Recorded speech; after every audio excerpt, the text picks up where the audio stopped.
Hey, friends. I'm going to quickly introduce another follow-up episode for you, this time with Chad Andrews. Chad is the author of the Clipping Chains blog and the host of the Clipping Chains podcast, Funding Your Adventurous Life. Chad mostly writes and talks about financial independence and personal finances and finding meaning in work and finding ways to balance our work with our life and our enjoyment of climbing and these other things, and basically move towards the life that we want to be living.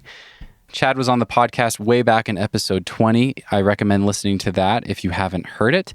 And I also recently put out a reverse interview where Chad interviewed me. That was in episode 118, so just a few episodes ago. That was an awesome conversation. I really enjoyed it. And many of you have reached out and said that you loved that conversation as well, and that you wanted to hear more from me and Chad. So I figured it was time for a follow-up episode with him. And this is basically another full-length episode. The full version is 2 hours and 14 minutes. I'm going to share a short teaser with you today so you can get a feel for the conversation and see if you feel drawn in and want to listen to the full thing. And the full thing is available right now for patrons who support the show for $5 per month. You can learn more at patreon.com/thenuggetclimbing. There's a link right there in your podcast app for this teaser. And once again, if you sign up for Patreon, it just takes a few minutes. You can immediately get access to all of the full versions of the follow-ups that I put out, more than 3 dozen so far with past guests from the show. And you can get access to it immediately right now. And you can cancel at any time, no questions asked. So yeah, without further ado, here is the free teaser of my follow-up with Chad Andrews. I actually was just looking through our notes from our first conversation. Okay. And that was good. I mean, I have notes for this, but I wanted to make sure that I kind of refreshed up. But it's kind of interesting because you were a really, lots changed. You were a really early interview for me. I think it was episode 20, which was like probably around this time, 2020. So 2 years ago. Yeah. And you and I have become much better friends and have had a lot of conversations since then. So, for people listening, there's some gaps in between with other interviews that you and I have done on your podcast and things. But right. But yeah, it's good to see you again. How are you this morning? Yeah, I'm doing good, man. Classically over-caffeinated, and I'm on my way. It's this time of day where I'm had just a bit too much coffee. Nice. So nice. But yeah, I'm good. I'm really good. We got back, like I was saying, we were in Flagstaff. We've been back for 4 days or so. Oh, you were just there, right? Yeah, we just got back on Sunday, I think. Sunday. I'll have to get a list of climbs to do from you. For sure. Yeah. Our list might be different because you boulder way harder than me, but I can put you in the right direction. Perfect. Okay. Well, yeah, man. You have a much better sounding setup because you've started your own podcast. You're doing cool things with that. That's been really fun to listen to. For people that haven't checked that out, the Clipping Chains podcast, you can find it in all the places. I appreciate that. Yeah, man, of course. But yeah, I want to hear about your road trip. So last time we interviewed, I think you were about to sell your house, or you were thinking about selling your house, buying a camper, striking out on the road and doing the on the road full-time climber sort of thing with your blog. You wanted to continue doing that with your wife, who also had a full-time job and was working remotely. That's and right. I've heard a little bit about that just from our conversations, but do you remember exactly where you were at in the process of thinking about that trip when we first had our conversation in 2020? Yeah, I really do. It was May of 2020. I remember we talked, and that was, a period of great uncertainty for everyone. And just to back up a bit, I had left my career. I was a geologist in oil and gas, and I walked away from that just before COVID hit. My last day was in early February of 2020. And I'd been kind of building towards this for probably 5 years. I knew that the corporate world wasn't a good fit for me. I wanted more autonomy. I wanted to do something different. And so we'd been saving and investing for this, pie in the sky, financial independence. And we'd achieved that. And the time kind of came for me to walk away from that. It's a longer story. The company got bought out. A lot of things happened at once. And so we went to Sicily, right after I left the work. And it was this great period. I came back and I had all the time in the world to climb, full time. It was just this It just felt like my life's work. And then 3 weeks later, the world shut down, COVID hit and everything. And so we connected shortly after that. And I was just at home. I was in Denver. Denver had pretty strict lockdown measures. You weren't supposed to leave your county, and Denver County is basically the city limits. And so I just sat at home for 2 months, pretty much, didn't do anything. And we had intended to, leave the city. There was a lot of discrepancy on where we wanted to end up. So we had this idea that if we left and we had this camper, I actually bought it right when I got back from Italy. I already had it at the time we talked, that we were going to take this journey of upwards of a year and just kind of bounce around all these different towns in the US and just kind of stay there longer than we would be able to if we just booked a ticket or did a road trip like in a traditional way where you kind of are there for maybe a week and don't really. And so we were kind of hoping we would get to see all these places, stay for weeks to a month or more, and that maybe we would know more about some areas that we had some question marks on, mostly in the West, but a few places in the East as well. Just kind of shopping around for the next place to put down roots. Yeah, exactly. And I think we thought we'd end up in Flagstaff. We already kind of had that in mind. I lived there for grad school. We really loved it. I moved from there to Houston, Texas, which was kind of a shock on many levels for my career. But it was a tough place to stay because it's a small town. There weren't a lot of jobs for, a geologist with a master's degree. And so we kind of wanted to get back there, but man.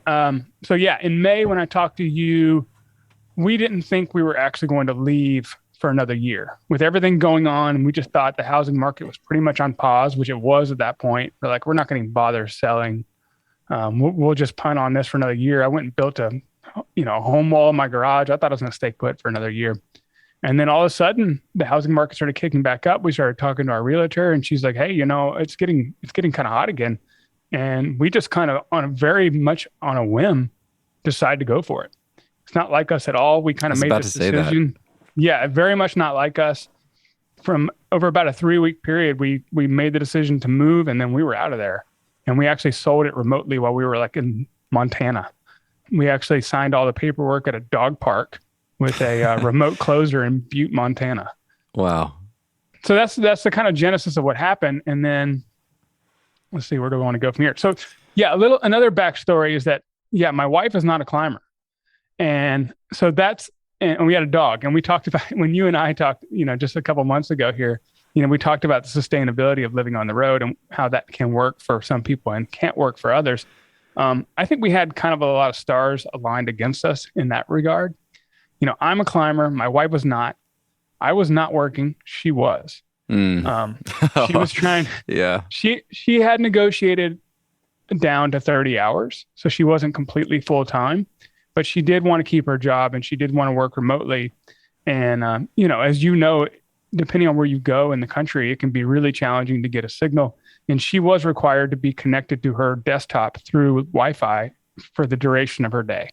Like there wasn't offline work she could do, like you can edit a podcast or do, basic stuff, without internet, but her job required her to be connected through her remote desktop for the entire duration of the day. That changes everything. Yeah. It changes everything. Brutal. And so from minute one, day one, I mean, I haven't really talked about this, but we got to Lander and we had picked a site.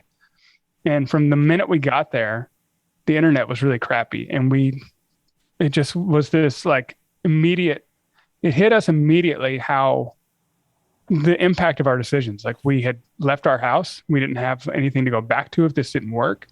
We were kind of in the woods and we realized that she wasn't like the next day she was going to have to work and she was having trouble connecting already. And it was kind of a shock. They're like, okay, this is going to be harder than we thought. And our truck was loaded with crap we didn't need because we had just moved out of our house. We had all this stuff we didn't know what to do with. So it started kind of rough, honestly. It did. It was kind of like a shock to the system. And then, when I wanted to go climbing, we always had this dilemma of, okay, does she come with me and kind of hang out and try and do work literally next to the boulders or whatever with her laptop in a chair? Or does she stay back in our camper? We have an A-frame camper, which, doesn't move. It's not like a van where you can so we would set up base camp. And so the dilemma was, well, does she stay back in the camper alone, like in the woods, while I go climbing and take the car?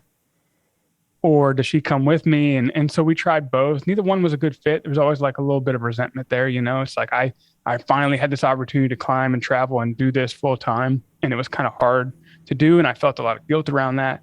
And meanwhile, she's trying to hold up her job and be a good worker in these increasingly challenging environments. And COVID, it was hard. Like a lot of libraries were closed, a lot of coffee shops. Yeah. You had to sit outside, and it was like midsummer, and we had our dog. So you couldn't really just go, we couldn't both go hang out inside somewhere. So all these different things, we kind of picked the worst possible time to, I think, try it. The long and short of it is it lasted 6 months. We did spend a month of that in an Airbnb in Leavenworth. We just decided to book something just to get out of the camper for a while, which was a real highlight. I really loved it there. It kind of felt like a rejuvenation to be back in a house for us. And we realized we needed that, and that being on the road full time was not going to be a good fit. Winter came, we were in St. George. I'd been here a lot for trips over the years, coming from Denver, just on like spring break trips or whatever. And so I knew the climbing here was fantastic. I had some questions on like what the community would be like, but again, kind of whimsical and not really well thought out like we usually do, mainly because we wanted to get out of the camper. We were struggling with ways to make it happen as winter arrived. We just started looking at houses. We were really impressed with the quality of the houses and the value at the time. It was really far cheaper than anywhere else that we were kind of looking at, especially compared to Denver. So we kind of jumped on it, and we were like, hey, we're usually very calculated people. We're very overly analytical, but this time we were like, hey, let's just see what happens. And so that's how we ended up here and closed on our house where I'm talking to you now in December of 2020. And so that's the long and short of it. I'm sure there's more details we could talk about if you want, but that's already kind of long-winded answer. No, I love it. I mean, thanks for all that. I wanted to ask you because there's so many people that hear my story and follow influencers on Instagram and things and just think that like van life is awesome and that it's always awesome. And it's just like every day you're camping on the beach and, bathing in the ocean or whatever it is. And it can like kind of suck, like it's, you don't think about a lot of the little things. Like one thing that's really interesting to me is how much time you lose just existing when you live in a van. Exactly. Just like finding a place to go use the bathroom, finding a place where you can shower, finding a place with Wi-Fi. Like sometimes I feel like half my life is just driving around, just taking care of like logistical things like that. Exactly. You find a nice coffee shop to work at, but they're only open till 3, and then you have to relocate, and it's too hot outside to be in your van. So where do you go? And right. Add the COVID layers on top of that. I remember I've said this on the show before, but right at that time of year, May 2020, I was in St. George, and everything was shut down, and I was like editing a lot of podcasts because I can work in my van and record in my van and stuff, and I only need Wi-Fi like 1 day a week to upload everything, whatever. But it was so hot outside, like it was just brutal to be in the van. There's no shade there, so I was like having full work days at the laundromat because they had like benches and stools and stuff, and I could pretend to be doing laundry and at least like have air conditioning and Wi-Fi for a few hours. And I eventually got kicked out of the laundromat because I was spending so much time there, and it was COVID, and they knew that I wasn't actually doing laundry. Couldn't possibly be generating so much dirty clothing, but anyway.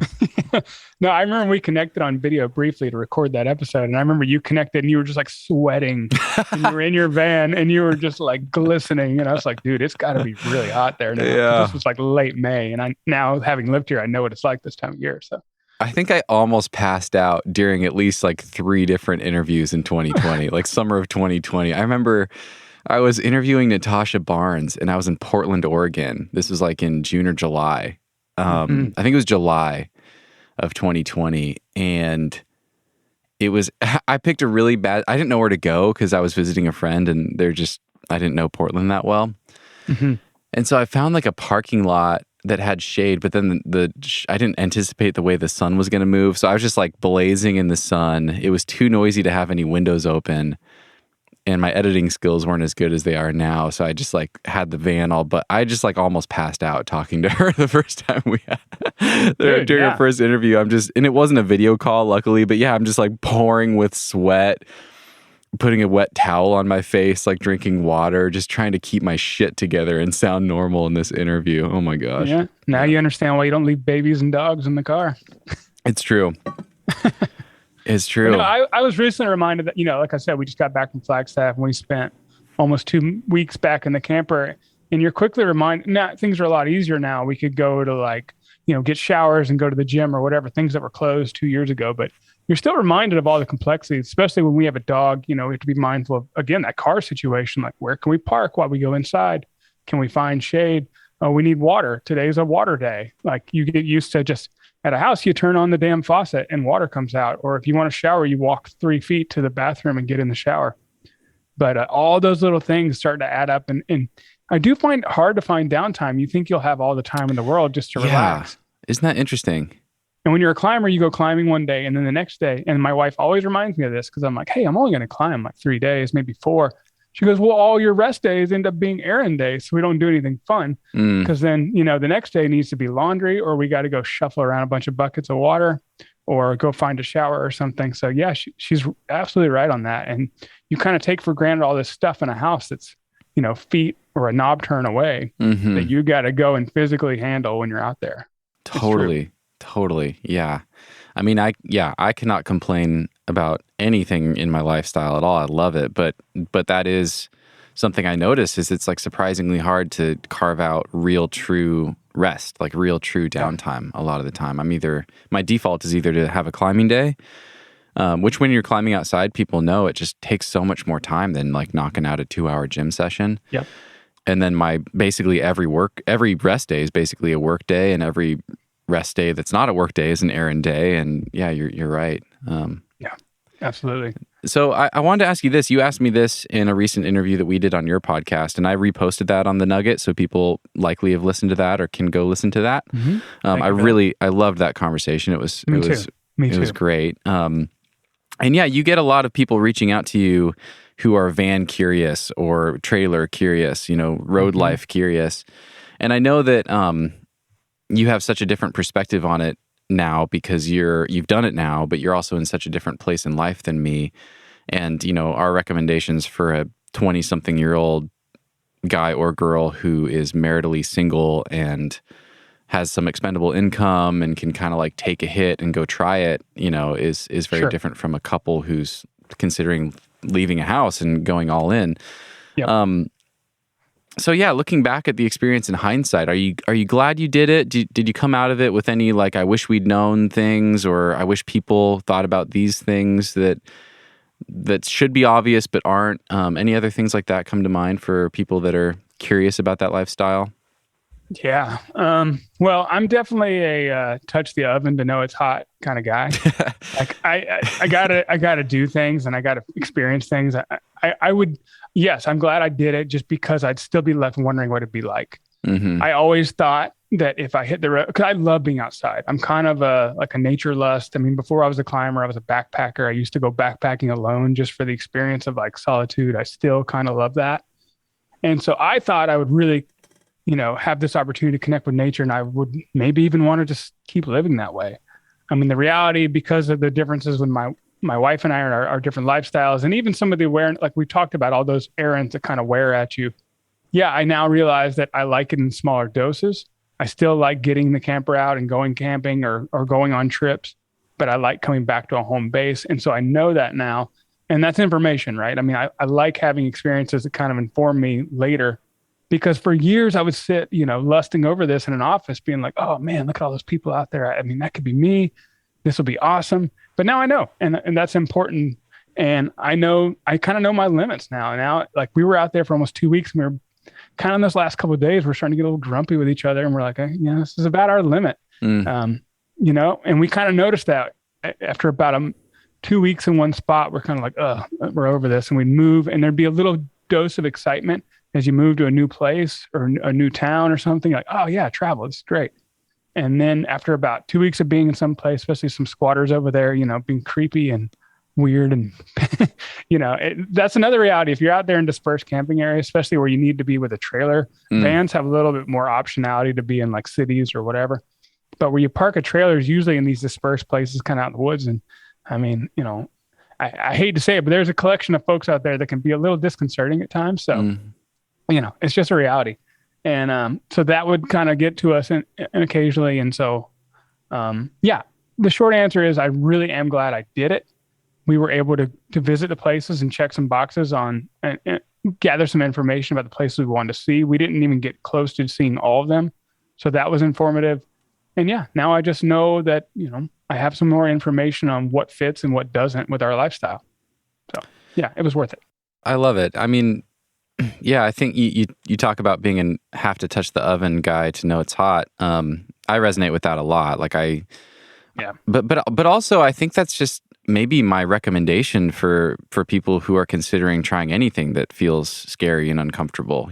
Don't be reckless, but find a way to test drive your idea, whether it's a new career path or a new lifestyle change or something, find a way to try it that's not full commitment if you can, and see if you like it. That's something that felt important to me starting the podcast, was to actually buy some good equipment and do a few interviews and make sure that I enjoyed it, because I thought I would, but I didn't know. But yeah, also that idea kind of paired with letting go of some of the fear that we have or the tendency, I don't know, we have this tendency to catastrophize, right? It's easy to imagine that if you leave your job that's providing you a stable income and leave your house and things don't go perfectly to plan, that you just lost everything. And that's not actually the case. For most of us that are living in modern society, most of us who are very fortunate and have an education to fall back on or work experience to fall back on, whatever, most of the time, how hard was it really for you to get where you are, and how hard would it really be to get back to where you're at? Unless you have your total dream job, you'll probably leave and go try this other thing. And then if it doesn't work out, you'll probably end up with a better job than when you started, and it's true. It is true. Yeah.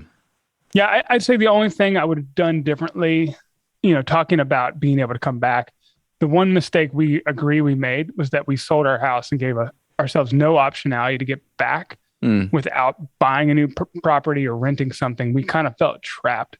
I think if we did it again, we would have probably kept our house, maybe rented it out, gave ourselves a term of say, okay, let's get someone to sign a 6-month lease or a year lease. And we know when this ends and we know how this ends. And if we want to stay, if we roll into some town and have that dreamy existence, you hear these stories all the time. I rolled into town and I loved it so much, we never left. And we kind of were hoping that would happen, but at least we'd have this property we could decide what to do with. The biggest stressor for us was not having an exit plan. And that's going to look different for different people, right? We were homeowners. We had some other people, it may not be a big of a deal. If you're already renting, maybe it's not so bad just to go find another lease somewhere else. But we'd become accustomed to being homeowners, and we wanted that again. And, with the housing market the way it was, there was a lot of stress on finding the right place and not chasing high prices and all this stuff. So, because we did want that. And so it just depends, I think, like you said, the younger you are, the less things you are attached to, the easier this will be and the less risky it'll be.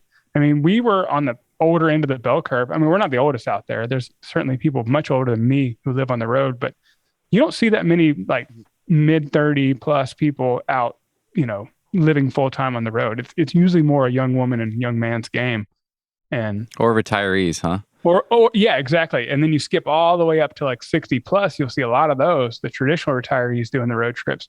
So we were kind of this weird demographic out there that wasn't well represented. Yeah, that's interesting.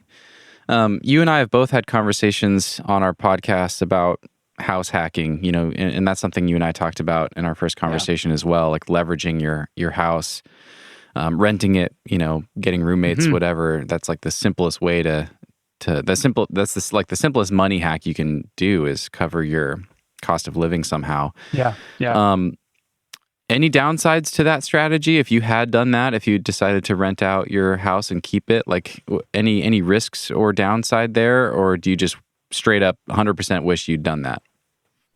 The downsides are somewhat predictable and okay, yeah, you could have somebody come in and trash the place or whatever. I think a lot of those things are overhyped. Usually most folks I've talked to who are landlords, by and large, have usually positive stories. The exception would be the people who rely on short-term Airbnbs, because you'll have people come in and party and trash places. But usually once you have tenants for 30 days or more, most people are respectable to some degree. So honestly, there wouldn't have been a whole lot of downside other than, yeah, we'd just have to be landlords and that would be something new to us. Mm. And managing a property from long distance, maybe dealing with things that come up and having to find handymen or whatever, or someone on the ground when we weren't there to handle that sort of stuff. Now, a lot of folks traditionally think of house hacking as renting out some portion of the house you're already living in. And then the second tier part of that is, yeah, you move out and people just move in and you're not even there anymore. Yeah. But a lot of people are just renting out rooms, right down the hall. And that's about as easy as it gets as an entry level strategy and least impactful to the housing market, I'll add. That's something I'm actually working on now is you're not taking up properties that other people want to buy. You're just renting out the house you already are sitting in. Mm. And so that's pretty easy. I mean, the only downside to that is whether or not you're okay with roommates.